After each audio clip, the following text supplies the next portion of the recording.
It started. Can you add me maybe then? It's Java review. Yeah. You don't see it? I don't.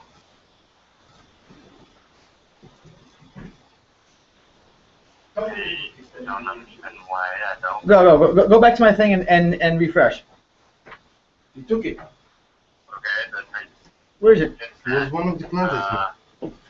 I think we found it though. No, it's selling right here. I'll show the one for 2 seconds. No, 1 second.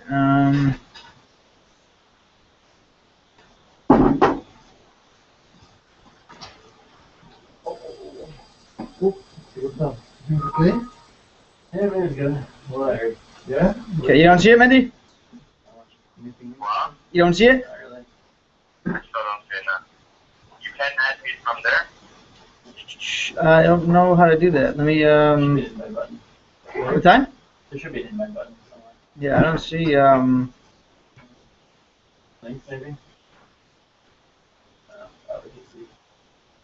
Oh, yeah, send that to him.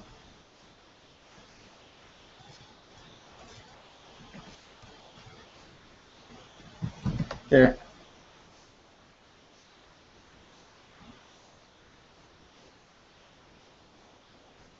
What's your, Gmail account?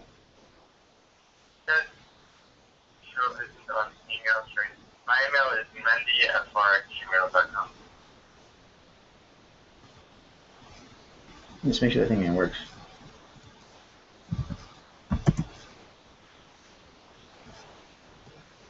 No, that's not it. You go, a second. Go to my YouTube page. No, just Google use Charles Addis and she'll find it right there. You think which on Here. YouTube? No. Here, too. Where it says chill? No, that's just in. Okay, ready? I'm sending it to you. What? I'm sending it to you. Just sharing with you. Oh, I see Java review right now. Okay, cool. Okay. What now? Okay, Okay. nice Google thing. Alright, cool, I'm on. Awesome. You see me? Wait, if I comment on, Yeah, I can see you over here. there's no way I can talk into it, can I? You could. You see me? I just chatted there. I see it scrolled, yeah. Enter chat. You can enter chat in the bottom. Where's the chat? On the YouTube thing, you're saying? Yeah, it's a live thing, so you can actually just chat. Whatever. You just you see what I'm talking about? Hold on, let me try it. When you see the video on YouTube, you can actually just in the comments you add a comment, and then that's considered a chat. It's a bit delayed here. But, yeah, okay, cool. Okay, cool. Awesome. I didn't see your chat, by the way. I didn't see your chat. That's fine. Just look at this text the chat. Worst comes to worst, just I'll leave you on the phone. Okay? I'm leaving you on the phone. If you need anything, you're on the phone. I'll leave you on the phone. So if you need anything, just speak out. Okay? What? I'm gonna leave you on the phone. So if you need anything, just call out to me. Okay, fine, cool. Alright, cool. Bye. Okay. You wanna get the light? Yeah. Okay. The bathroom? Oh yeah.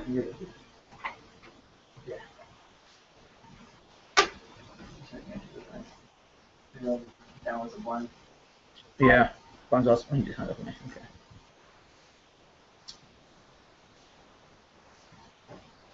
WNY SRE01. I got a new mouse. If you're gonna say something bad to my mouse, sorry, I'm gonna break all the computer. Yeah, I'm not doing it. Check it out. Invalid. You got like. Are you on the right one? There's W School of Real Estate. I'll run a guess one. Oh, yeah, go another one. Did you download Java and stuff to your computer? Yeah, Java. So what is it again? WNYSRE01. Yep.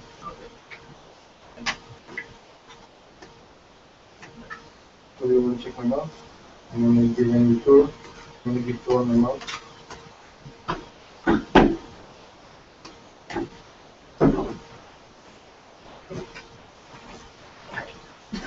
But where is what are you? So what is this place? This I rent my awesome. They had hex off in the back, so go ahead and rent it. Yeah, they teach real estate. The good thing is that we can borrow the room for teaching. They have a whole room there Great. with the screen, the whiteboard. Whatever. Okay, here we go.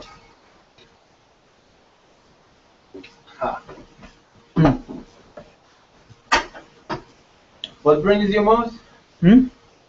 Mine is this actually not so good one. You should have a better one to put it. I give it away to somebody. On the mother. Nice mouse. Okay.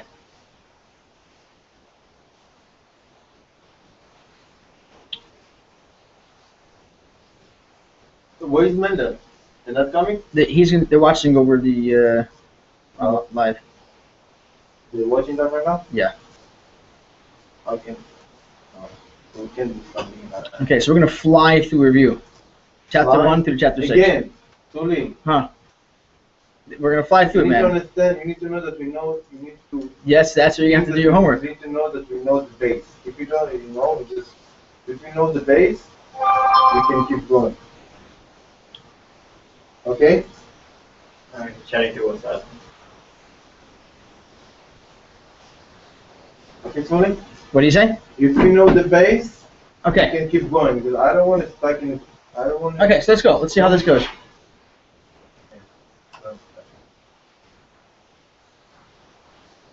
Okay, here we go, guys. Okay. I have this. Yeah. I think, which edition are you using? Hmm? Which edition of second edition? I have a. Swamp text? No, of Hyper Java. Oh, yeah. Downloaded a while ago. Okay, here we go. Ready? Okay. Basic, quick stuff. Is menu on? He's watching your phone? Here is he. Here's him. Issues. Why, they can't hear you? Huh? No. But like, if they have a question, they can text it. But he can hear you. Yeah. Oh, just a second. Oops. Let me call him.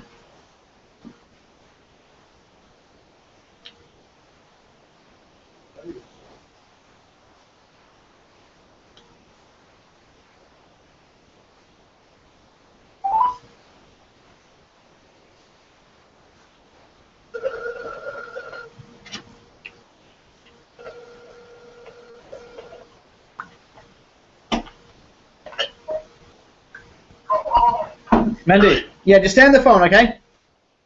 Alright, cool. Yeah. Okay. Okay, so here we go. It's delayed here, or whatever. I got something. Okay. Well, you're on the phone anyways. Okay, so here we go.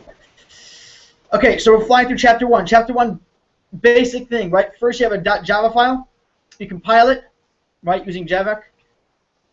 You get a .class file, and then you run that in your JVM, right? JVM can run on any device that has a JVM on there. So if you have a java.class, you have this file party.class, you can run it on this machine, run it on your Android, run it on anywhere that's got this JVM, okay? Next thing is, one more time?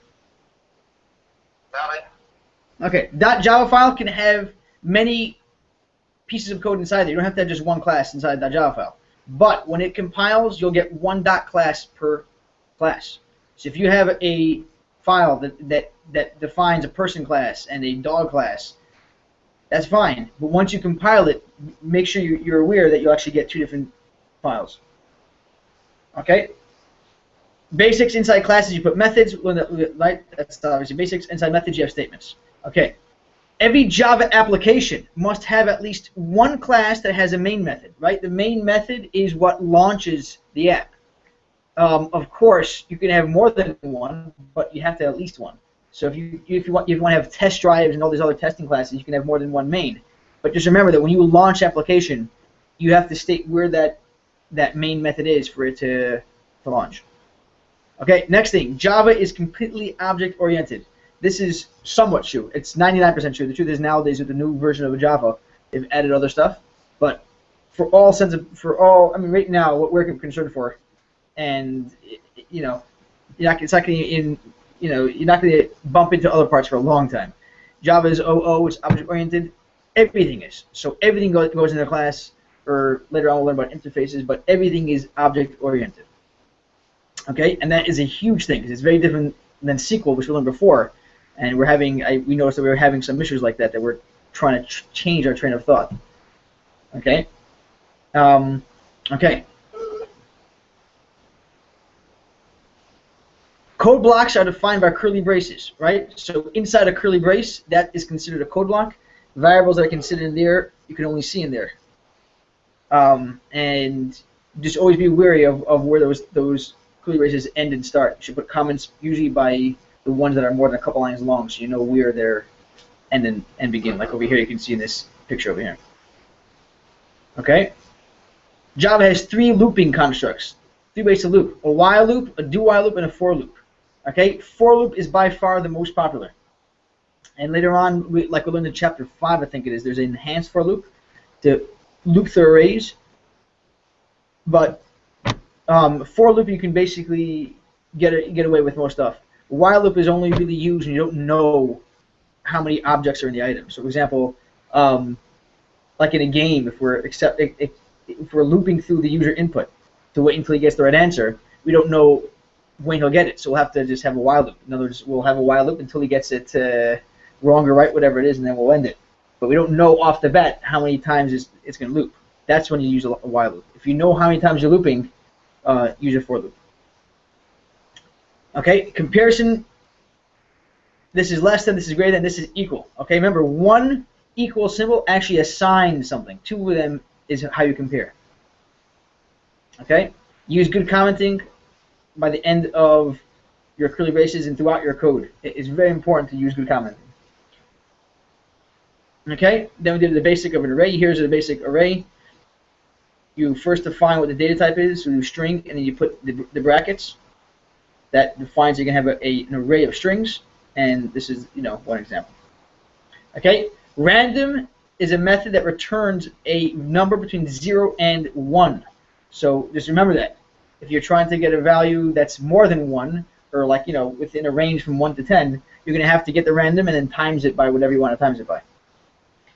How many decimal places does random give you? One more time? How many decimal places does random Good question. It's a lot. I think it's like 6 or 7. So then if you want to make it a whole number, you'd have to use like round or something? Well, yeah, so we use is made it into integer, so we just cast it to an integer, okay. And it just chops off the end. It doesn't round it at all. How many decimal places does it go on the random function? So it returns, I think, like 6 or 7, but usually you want an integer anyway, so you just cast it to an integer. Well, it's only limited to a certain number, really. You can't really go over, It's 0 to 1, yeah. Yeah, but the options between 0 and 1, you have quite a few, because it's really, there's thousands and thousands of options. Huh? I didn't. Yeah. I mean, computer can't really go that high. Yeah. Yeah, it's quite random, put it that way. Okay, that's chapter 1. Last thing is that Java is strongly typed language. Okay, so this is unlike Python. Python, you can say x equals 1, and then the next sentence do x equals John with, in string. It doesn't care. In Java, once you define what a variable contains, you cannot change it. And it won't let you put something wrong inside of it. Which is good and bad. But I think it's for the most part good, although still fun to use Python. Okay, next chapter. That was chapter 1, guys. Any questions, Regev, Ben, Mendy? Huh?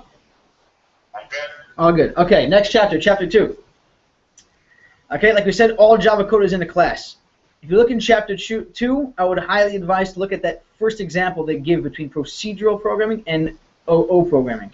There's a very good example in there. It's a story, so I can't really say it off the bat, but it's a very good example of what's the difference between procedural and object-oriented. And in fact, this was the issue that we faced on our last game, that everyone approached the problem in a procedural way, including Ari. We have to think more in objects. Remember, objects, when you think of objects, you don't think of how everything is working at the end of the day. You have to think of each piece. So if you have a person object, think what a person has. He has arms, he has legs, he drinks, so all that's part of the person. And then there's a ball, and he kicks a ball, but the ball is not a person, so therefore you know that a ball is a different object. In object-oriented programming, always think like in real life, how things are in real life. not like like reading a story, right? Like SQL is procedural. So in SQL you just make a whole list of commands, and that's all you need, which is good and bad. Object-oriented is much better in the long run because, as we'll see soon, it gives us a lot of benefits, like inheritance, like polymorphism, which we'll learn pretty soon. There's a lot of stuff that are very, very powerful. Okay, so here's a basic example of a UML, right? UML just has a little square at the top. You put the class name. Under it, you put the instant variables, and under that, you put the methods. What do UML stand for again? Good question. Universal mapping language or something like that. Let's see. Yeah, we use it just in basics. I mean, we don't do anything advanced with it because our purpose is all we need. Modeling that. Yeah, we use it very. I mean, it's very advanced in UML for other purposes. For our for classes for Java, this is all you need to know. Have you done, like, I guess you have been doing it, right? GUIs in this class? No. So I mean, I've dealt with it in my own job, but not for this class. Yeah. We're almost up to there. Okay, so here's a quick example. So we'll have a superclass that's a shape, and you'll see over here that the shape has two methods, and these ones, since they inherit from it, don't have to define it. Now, you guys haven't learned inheritance yet in depth. We'll get to that actually in the next chapter. So these don't define it. This one wants to do it differently, even though it's also a shape. So it says I'm going to have a different method in place of this shape, in place of this superclass one. Okay. So in other words, just like a child inherits from its parents, right? And it can override certain things, but it can take a lot of defaults. That's the same way it works in OO programming. Okay. But we'll get more into that. Don't worry about that right now. Okay, what are some of the benefits of OO? You don't need to touch what's tested. Like in this example, ignore this last one over here. If we made a triangle, circle, and square, these work fine. Once this one has to work differently, that's fine as well. We can just change it over here and never have to touch any of these four pieces because we're just changing over here. This one has a special rotate method and a special place sound. Fine, change it for this new shape. Everything else can stay the same. That is a huge, very powerful tool. I mean, in SQL you cannot do that, and Python, unless you're using OO skills, you can't do that either. And it can be a serious refactoring issue every time you have to change the code. Next thing, it helps you design in a more natural way. This is true and not true. It's only true once you get used to it. As we saw from before, it takes a while to get used to it. But once you get used to the idea of objects, it makes programming a lot simpler because you just deal with one thing at a time. If you're making a game, deal with how the character works, then how the background works, then how different items in the background work. I mean, each one make them work fine, and then they'll work together fine, which is not the way it works in procedural programming. Okay, they have a way of evolving, like we saw over here. Things just move on, and you can constantly build upon it because it's much more. I guess the word is elastic. It's much more easy to change. Okay, next thing is the data and the methods are all in that same class, right? So for example, like we had, many of our examples, like a person, he has eyes and he has arms. Well, it's all under the class. You don't have to start finding it in your code. Where's the change you have to make for this certain thing? It's right there already, right? And if all you know is Java, you can't appreciate this, but that's a huge benefit of having OO design. And like we learned, I think in chapter 4 or 5 about encapsulation, where you can restrict the user from making stupid changes. So, for example, if there's an eye color instance variable, and you want to make sure the person only picks blue, brown, green, or whatever it is, hazel, you can make sure it's private, and then only give a method to it where they can set the color, and you make sure that they only choose the right color. So that's a very powerful tool over there that makes sure your data doesn't get stupid values in there. Okay. We're using code, we'll learn that later on. Okay, here's the UML, a basic class. You have the instance variables, right? That is what we call state. Then there's methods, which is the behavior of a class. Okay, this is what it knows, this is what it does. So there's a song class, it has a title, and it has an artist. That's its instance variables. What it does, well, you can set the title, you can set the artist, you can play. Those are all methods, and those are all the things that it does. Okay, so you'll hear many times people discussing state and behavior. anytime you hear the word state, you know automatically they're talking about variables, and instance variables specifically. And behavior, they're talking about methods. Okay? Remember that instance and object are interchangeable. You'll find those words used often. They're really the same thing. So here's a class. When I make a song, say I make a song, from the Beatles, that'll be an object of the song class or an instance of the song class. Both those words mean the same thing. In other words, this is the thing that finally really exists. It actually is real data. The class itself is what they call metadata. It's not real data. It's describing what your data will look like. Okay? When you design a class, you think what the data and object will need to know about itself. Remember, that's a key word, right? So, say we're making like we had in that battleship game that we built, right? The battleship doesn't have to know about anything else except itself, where it has to be, right? If it got hit or not. Anything about itself is what you put inside a class. Don't start writing things that have to do with the game if it's not even part of the class. That you deal with in a different class. Right? So if say part of the game is that you're jumping on top of this battleship, well, that's not part of the battleship. That's something that's working with the battleship. Okay? Remember, a class is not an object. It's just a cookie cutter on the wall they take down to make a shape and make a certain thing. It's just a blueprint. So remember, keep that in mind. We don't want to get confused between the class and an object. Object is real data.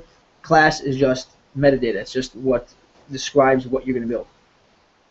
Okay. Remember the dot operator? That's what gives you access to your methods and instance variables. Okay. Let's look at a quick example from chapter 2 if we have any.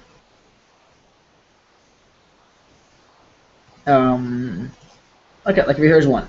So we have dog, and we hear dog.size.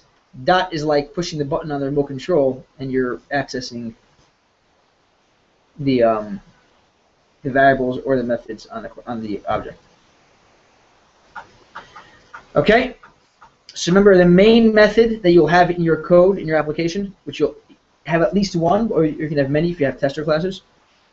That's what launches your application. So you'll see when we build apps, and especially when we start getting into Android programming, you have to actually let it know where that first one is. So at the end of the day, a real Java application is nothing but objects talking to other objects. That's all an app is.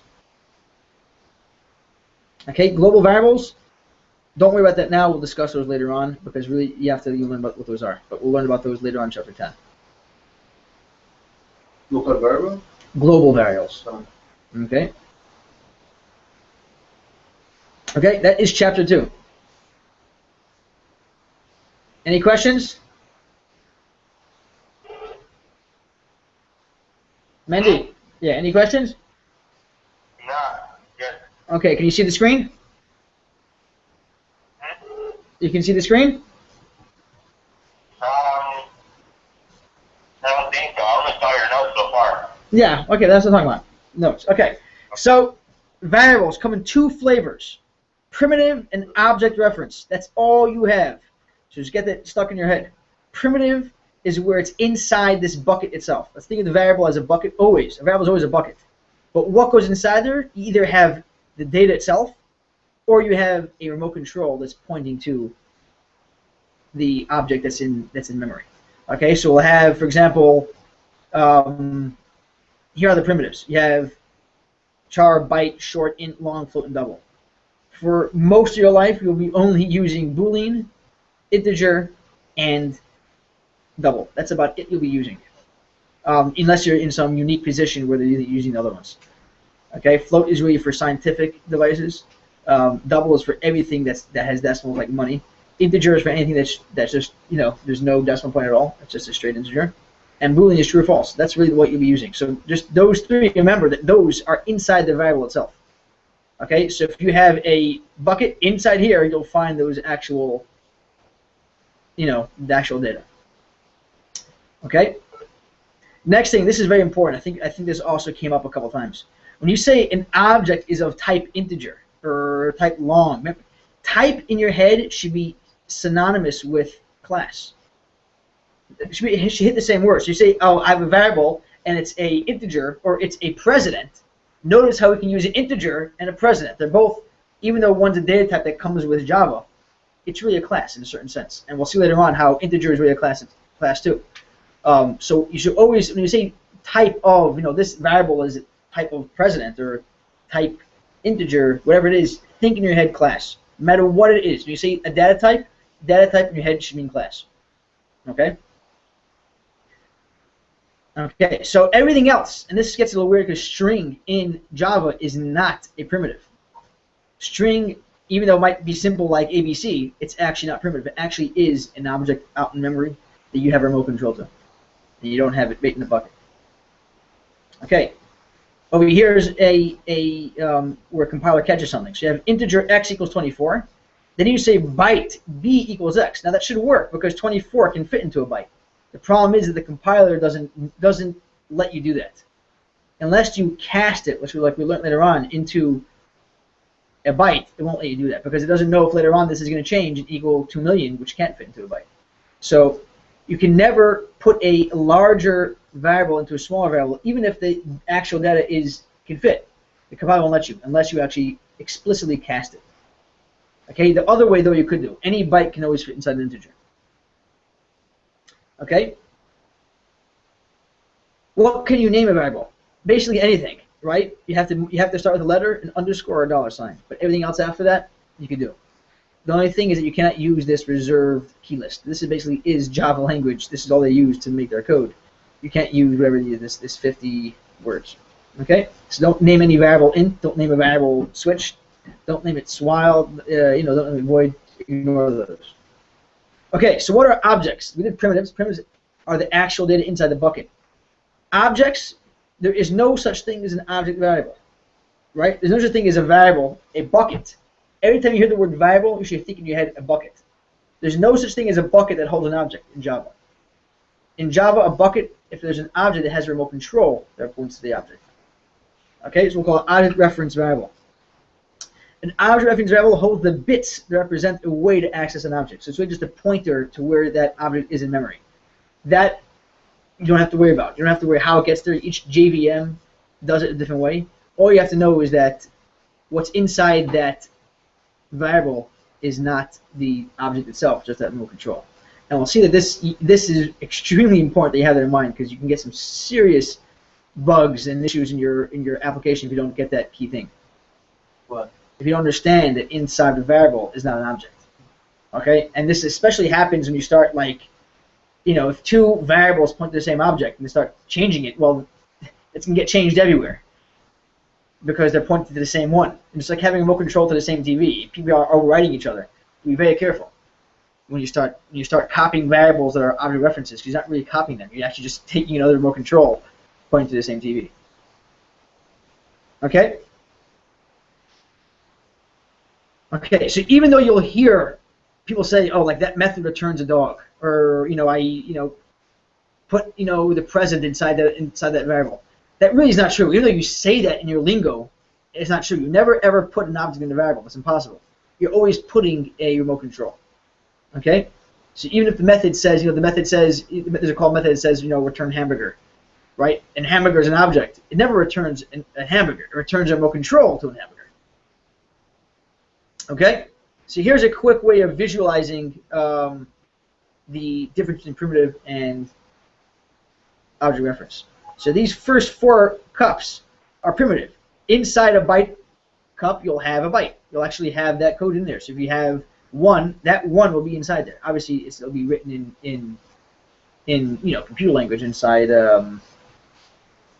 using bits. But the point is that's going to be inside there. Inside this bucket for an object reference, oh yeah, there's remote control.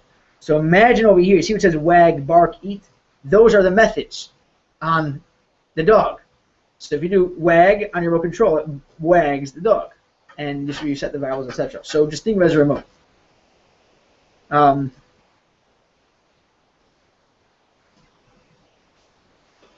Okay, if you want to go to nowhere, then you set it to null. Null means you have a remote control, but it's not connected to anything. So if you have a dog remote control that's null, basically you have a dog remote control, but it's not pointing to any dog. So you can only ever assign it to a dog in the future, but at the moment there is no dog it's assigned to. It's like having a remote control for a TV that's not pointing to any TV at the moment. You haven't assigned it to a TV yet. Okay? Many. remember, many referenced variables can refer to one object. So you see over here in this picture, you have B and C, which are object reference variables that are holding remote controls pointing to the same object. Okay? This one does not have any one anymore. Whatever happened to it, I guess there was one pointing to it and it stopped pointing to it. This is now garbage collector bait. Okay? The garbage collector what is out of the system because it's unnecessary used memory. So anytime there's an object in memory that has no object reference pointing to it, it is up for garbage collection. Okay? Okay, a simple array. Now, remember, we're going to learn about array lists next time we meet, hopefully. And array lists are what you're going to use most of the time. But we'll still learn about arrays because you'll use them somewhat, and you'll also probably have to deal with other people's code that use them already. Okay, so here's a simple array. You have int nums. Nums now, remember, is a variable, and it's not a primitive, because an array is not a primitive. It is an object. So nums is an object reference variable pointing to an array of integers. And this is how you would assign it. You can, it now holds 7 spots for integers. Okay, and this is how you would assign it. Nums 0 equals 6, nums 1 equals 19. That's how you would assign the data to those buckets. Okay, and this is actually what we had last time on our last review. Some people made a mistake and didn't get that. But we always have to remember that an array is an object. So if you see over here, you have this, here's the nums variable that points to an array. If this array itself had held precedence, well, you have them have remote controls that are pointing out the precedence that existed over here. So remember that there's always an array is always an object. Like here's a perfect example. This is exactly what we dealt with last week. Here is a pets that refers to an array of dogs, and the dogs itself have remote controls pointing to dog objects out in memory. Okay, and here's a quick syntax of how it's done. Dog pets, pets equals new dog. This decides how many you have in there, and then you assign each one. The cool thing later on next week we'll learn about array lists, where it's a lot easier. You don't have to do any of this. A lot of this code changes, but anyways, you have to learn this. Okay. Remember one difference: when a dog is in an array, that dog doesn't have a variable name. So, for example, over here, pets0.name is Fido. Well, it's only referenced. This variable is only referenced by pet0. There's no name for pet0. It's not like over here we have the variable is called pets. When it's in an array, you just have the slots that it's in 0, 1, 2, 3, 4, 5, 6. Those slots are not named. You can't name the slot itself Fido. Okay, so if you want to get Fido, you have to do pet0.name equals Fido, pet0 equals bark, etc. Later on, we'll learn different data structures. This is a simple data structure in an array, and you'll use it quite often in your code. But later on, we'll learn about maps, trees, and sets, but that's not for the moment.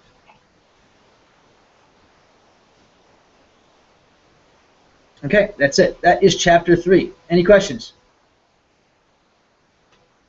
All good? That being regular? Yeah? All good? Mm-hmm. Okay. The view's going a lot quicker than I thought. What do you say?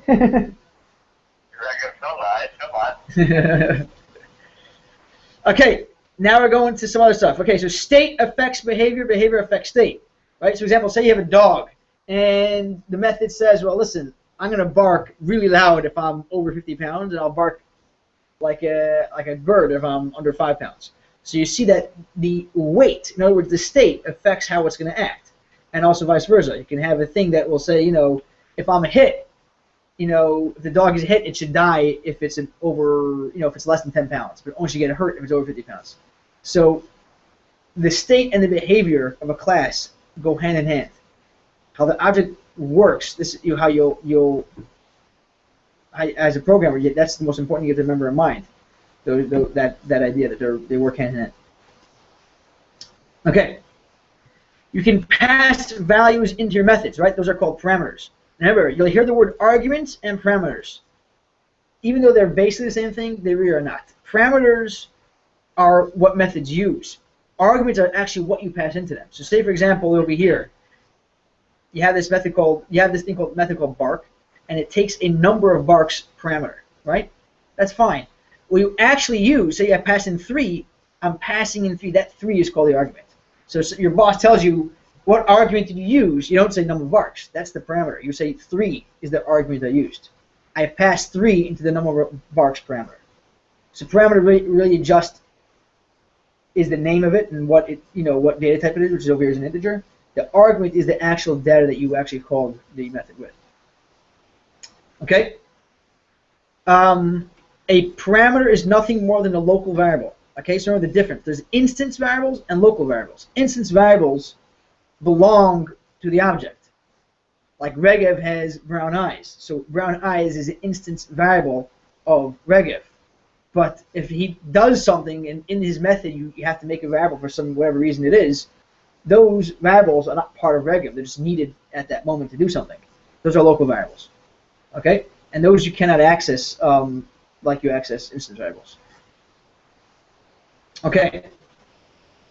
Methods can return values. You just say over here, we'll say over here, instead of doing void means don't return a value. Instead of that, you can actually say what it returns. So for example, over here, we're saying integer, thus gives secret, and it returns 42. Okay? And you have to remember that it has to return the same data type. So if it's integer, you're saying it's going to return, you can't start returning a president. Because a president's not an integer, and your compiler will say ain't happening. Okay? Okay, you can have multiple parameters, just make a list of it, and it's fine. You have to pass it in the same way. Okay, next, this is very important. Java is passed by value, which means passed by copy. Okay, so for example, say I have a parameter that says, bark, and it takes a parameter x, which is the number of times it barks. So you pass in 3, it barks 3 times. So say you pass it in there, and in there you start changing around that parameter you passed in, that argument you passed in. It's not going to change the original variable because there actually makes a copy of it. So for example, over here, you have void go, and you're passing in integer z. If inside this method I make z equal 1, it's not going to change what I pass into it. So if I pass in x, x will stay the same because it makes a copy of it. It doesn't actually just use the same one. However, keep in mind that object reference variables, even if it makes a copy, all it's doing is making a copy of a remote, so you will actually change the data. That's why it's so important to know this idea, that remote controls point to the same object. Okay? A method can only declare one return value. You can't pass back different things. If you want to pass back different things, use an array, pass back an array. Okay? You don't have to use a return value. So say you just want to run a method and you don't care what it returns back. You just run it and you don't have to assign it to anything. Okay. Next important thing, encapsulation. Encapsulation guards your instance variables. So here's the rule. This is the general rule of thumb, and it's 99% this way. Never, ever make your instance variables public. Your instance variables should always be private. Okay? No one should have direct access to your instance variables. If you want to access it, make a getter and a setter. Okay? A getter will get the value for whoever's calling it, and the setter will set the value for whoever's calling it. This helps you prevent incorrect data from being entered. For example, saying the height of a cat is 0. A cat can't be 0 feet tall. It can be maybe a couple inches, but you can never have 0. So you'll make height equal is private, and make a set height that lets the person or the code that's using it set it with, you're protecting it. Okay? So never ever expose your data. Your instance variables should always be private. Always use getters and setters. Okay? So these are called access modifiers. In general, you'll always use either public or private. There are other ones, protected and default, but we'll discuss those later on. They're almost never ever used because it's just it's such a remote possibility. Public means any other code can see it. Private means no one can see it, only in that class. Okay, so it's that simple. Nothing complicated. If you make a instance variable private, only the class itself can see it, nothing else. Okay? If you make it public, everybody can see it. The class, the package, the subclass, the world, everything can access it. Okay? So remember, make your instance variables private, make your setters and getters public. Okay, another word for getters and setters is accessors and mutators. Okay, don't ever use those just too directly. Okay, so here's a quick example. You have electric guitar as a class, and over here you have the instance variables. So notice that for each one, we have 3 of them. Notice that you have at least 6. You have a getter and setter for each one. You might even have more, but you have at least 2 methods per variable, a getter and a setter. Okay, unless no one's using it at all. If you don't want to expose it at all, just make it private, and that's it. Okay, always use getters and setters, even if you're saying at the moment, listen, it's impossible to present the wrong data. I know how it's being used. Make one, and the reason is because later on, if you do want to make one, say there is a reason to make one, well, you can't because it's going to break people's code that's using it already. But if you have a getter and you have a thing that says set height, right, and you make it that it can only accept certain values, you can change that code because it's not going to break anybody's code, because they're still using the same method name and still returning the same thing. But if you have if they're going cat.height equals 1, and later on you make them use a set height, well, their code's going to break because they're using a private instance variable. Okay. Next thing, instance variables always get a default value even if you don't state them. Right? So if you make an integer and you haven't assigned what the value is yet, it'll still be 0. Floating points will be 0.0, booleans will be false, and references will be null. Okay? So if you have, for example, we had in our president class the other day where a president has a successor. If there is no successor, anyways, it's going to have remote control that's not pointing anywhere. That's the default state. And if it has, an integer or whatever it was, it'll be 0, even if you don't later on say it's 0. This is in contrast to local variables. If you have a local variable, for example, over here, see there's a public method that says go, and over there we see int x, and then over here we're using it. The compiler will crash over here, right? Why will the compiler crash? Because I didn't ever assign a value to x. A local variable, you have to assign a value before it's used. Otherwise, the compiler will crash. Okay? One more time? But not global. Well, global values usually are just instant variables anyways. You just change how they work. So they don't need to. Okay, method parameters are also local variables. We don't have to worry about those because it's impossible that it won't be assigned because the compiler will force you anyways to assign it. Okay, last part of this chapter 4. Remember, use two equal signs for comparing. Okay? But remember, this is very key. Equal only checks what's inside the variable. So example, if you have int a and byte equals 3, yes, because 3 and 3 are equal to each other. Notice what's inside the bucket. The data is being compared. Right? Or for example, over here we have foo a equals 1, and then c and a have the same row control. Okay, they have the same row control. That's fine too. But what if you want to compare? Say, for example, you have string a is las and string b is las, and you try to equal sign. They won't equal. Sorry, Mendy, you with me? Yeah, I'm still here. Okay, so say you have string. Greg, you with me? Yeah. You have string x equals Mendy, and string y equals Mendy. Using an equal sign will not be true, because remember, string is a remote control, and equal just checks if they're pointing to the same data. So you have to actually use a dot equals.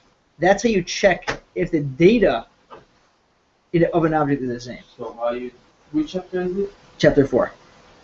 Okay? Yeah, I think that's equal. Yeah. So dot equals are used in cases for object reference variables where you want to compare them. That equal what? And you stick inside this. You do a dot equals, and inside there you put b. Oh. Okay? Because if you have two strings and you want to compare them, they're actually two different objects in memory. And comparing them will only compare if they have the same remote control, and they don't. The remote controls are two different ones pointing to two different objects. So how did you compare them? Like how is compare them? So you do a dot. Behind the scenes, the JVM works it out. They work it out. I'm not so sure. Don't have to worry about it. It just does it. So you do a dot equals and inside put it here. You have a dot equal kill where we add the sheep But that wasn't using object reference. That was just using integers. So it wasn't a problem. Because integers is inside the bucket itself. Any questions, Mendy? No, nothing yet. Okay, you got that, Regav? Regav? Yeah. Got it? Okay. That's chapter 4, guys. We're flying through this pretty quick. Chapter 5. Okay. This is where we started the battleship game. Okay. So remember, the first thing you do if you're making an application is make a flowchart. Remember, flowchart is not object-oriented. This is just how your entire game or your application works as a whole. So it can be one flowchart, it can be 5 flowcharts to explain, but you need a flowchart that's nothing to do with any Java, nothing to do with any even tech at all. It's completely logic. How does your system work? Right? You have start. And remember, of a flowchart, you have 3 different. For all the game, not like The entire parts, application. For entire application. Then don't, and specifically don't think as a programmer. Otherwise, you're going to get in trouble and you start making things technical. And the whole point is that this should be easily read by anybody. What? Okay? A flowchart should be easily read and understood by anybody. It's the thing you pass on to, anybody in your company for them to understand how your application is working. Remember, there's 3 different shapes you use. A circle is for start and end. A rectangle is for a action you're doing, like game setup, new game setup, get user guest. These are actions. A diamond is where you're checking where it should go next. For example, check user guest. You have over here a diamond, miss, hit, or kill, and it goes in directions of the path. That's all there is for a flowchart. Don't make it any more complicated. That's all you need to know.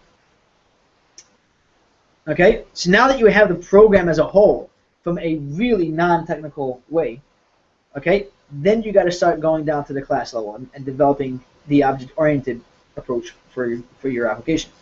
Okay, so what you got to do next is make the UML. Okay, and the UML, don't spend too much time on it. Do a basic thing, because once you start doing the pseudocode, you're going to see your UML is going to start changing. But UML should be the basic thing. I have a person, class. I have a dog class. I have a ball class, and we're somehow later on going to work it out that they, throw the dog to the ball, whatever it is. Okay. Make the UML simple. Don't waste too much time on it. The pseudocode is probably the most important piece of your programming life. You have a class only pseudocode. What? You have a class for only pseudocode. Pseudocode, there can't be a class on. Why? Because pseudocode for each person is different. It's how you as a person think. I can't tell you how to do it. You have to, pseudocode basically means. But when you're doing pseudocode, you're doing it for all the application or for like the part of the president Each, you're doing you pseudocode do for or each, the part you want to of do each the class. game, You can, pseudocode, like for pseudocode, your flowchart should have already the basic idea of the game. The pseudocode should take each class and say what it does and how it works in non-technical language. each class. Each class, later on we'll learn about interfaces, but yeah, for now just classes. Okay? So each like But pseudocode, this is why it's funny. People think that as a programmer, you're in front of a computer screen all day. It's really not true. I spend a good amount of my day away from my computer with a pen and paper making pseudocode. For example, here's a piece of pseudocode right over here. Okay? It's not Java. It's not any language. It's just instructions for me and myself to understand. And this is actually the most important thing. If you get your pseudo code right and the logic works right, you have if statements. If statements don't have to be anything real code. It just says if this, then do this. If your pseudocode makes sense in your head, and you work it out in your head and you spend whatever it is, depending on how complex your application is, your design and your code will go like lightning and quick. Yeah. Pseudocode is the most important part. It's more important than anything else you'll ever do. More important than making your flowchart, more important than UML, more important than the real code. Okay? If you start making real code without a good pseudocode, you're off. Okay? So I think pseudocode is what we're lacking sometimes in this class. We're going to have to start putting a lot more emphasis on pseudocode. Yeah. Okay? After pseudocode, make your test code. Right? Remember, test code comes before your real code. Okay? So let's look over here, for example. Let's look at a test code, for example. Here's a simple.com tester. Okay? So remember we made this simple.com thing? I will write this before I even write this. So this is the simple.com class, but I'm actually writing in a way as if I'm using it before it's even created. Okay. Now, why do you do that now? How can you don't wait until you're done? And there's a couple of reasons. Number one is that programmers are lazy. If they don't do it then, they'll never do it. And you have to have testers, unit testers. Later on, we'll see how important that is. Unit testers basically are that anytime you change your code, you run a unit test, and if it works fine, you know that you're ready past most of your bugs. Okay? But also, there's another reason is because unit testers, look at this. This is a stupid example. I don't like why I use simple.com, but you see over here that we're using the class from a user perspective. It's not theoretical. I'm making a .com. I'm setting locations. I'm using it in the way it's supposed to be used, right? So, for example, let's I'm gonna open it on the bottom for a second. Okay, so say I had like a dog, right? I want to test the dog out, right? So I would, have, dog test or whatever it is, public class, dog tester. Okay. Next thing, Mendy, on the phone? Yeah. Can you see the screen? Here's another rule I want you guys to do, and I haven't been doing it yet because we've been doing things quick. When you have the curly brackets for code blocks, what you do is make it to the next line, and then give a space, and then the next one should be in 4 spots, like it is now. Between every curly brace, you should have the curly braces start under that line, and then whatever is in from there should be in 4 spaces. Look how I'm writing it. See how I did it? Where the curly, see how the curly are over here, and then the next thing is in over here? I did that really up. You mean there's 2 curly braces? There's curly braces, but you see how I'm deciding where those curly braces go. How it goes under the line. Oh, a line under. Okay, why? That's how you have to code. It's gonna make things a lot cleaner. And then whatever's inside there goes in 4 spots. Okay? And it should your Sublime text should actually do that automatically. So if you go over here and press enter, you'll land on 4 steps ahead. Okay, so say we had a dog. Right? So already we know that we'll have say dog, and we'll call this dog, Max equals new dog. Okay, and since we have the UML, we can start doing things with it already, right? And we don't have even the dog yet. We can do, Max, set eye color.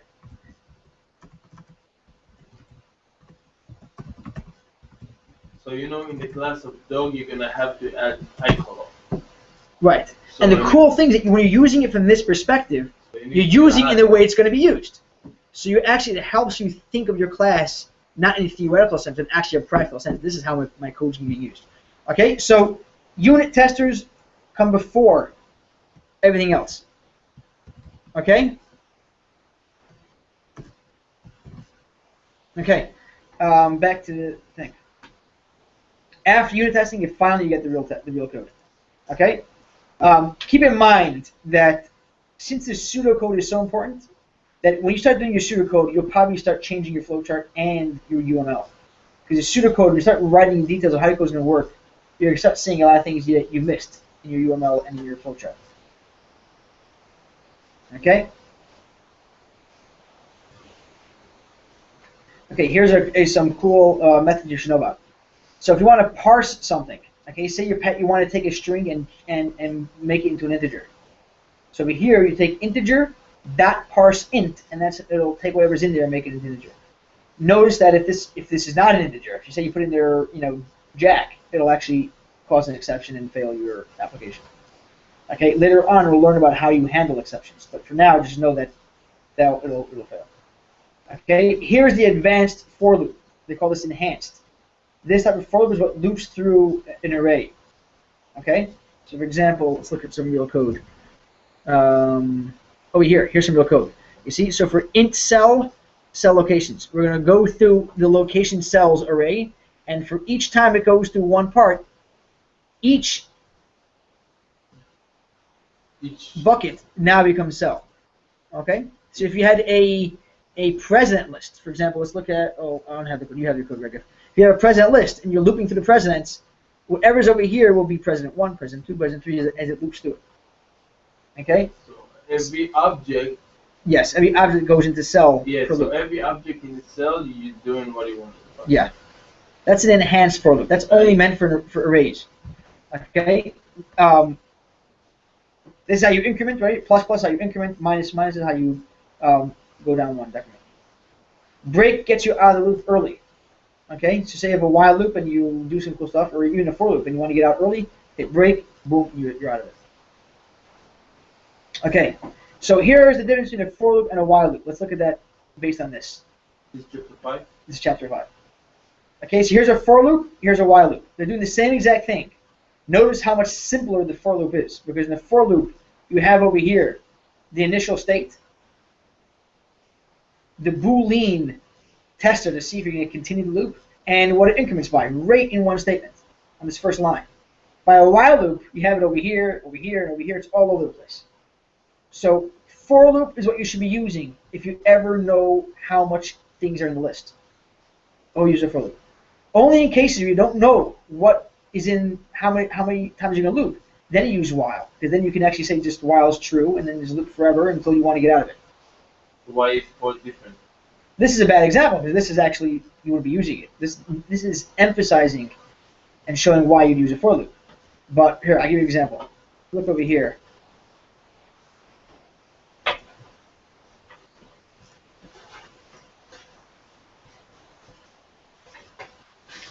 Okay, so you see over here it has while true. We're only escaping if a certain condition is true, but we don't know that off the bat.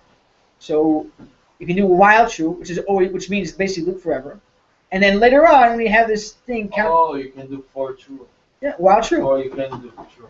Yeah, you never do that. For loop, you have to know what you're there. Well, while, I do while true, it's loop forever, and if this thing ever happens, okay, then you break out of it. Okay. So in general, you won't be using whiles, but in games where there's user interaction, you can't predict off the bat how many times you're going to loop. While is used quite often. Okay?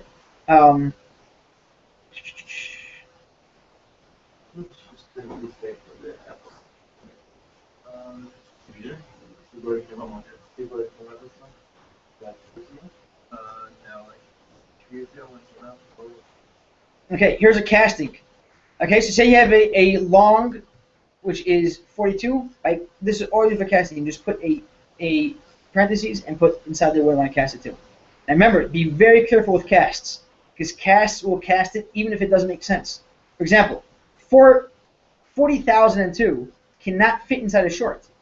But if you cast it through a short, the JVM will just do some weird, wacky stuff to make sure it fits, but it'll completely change the number.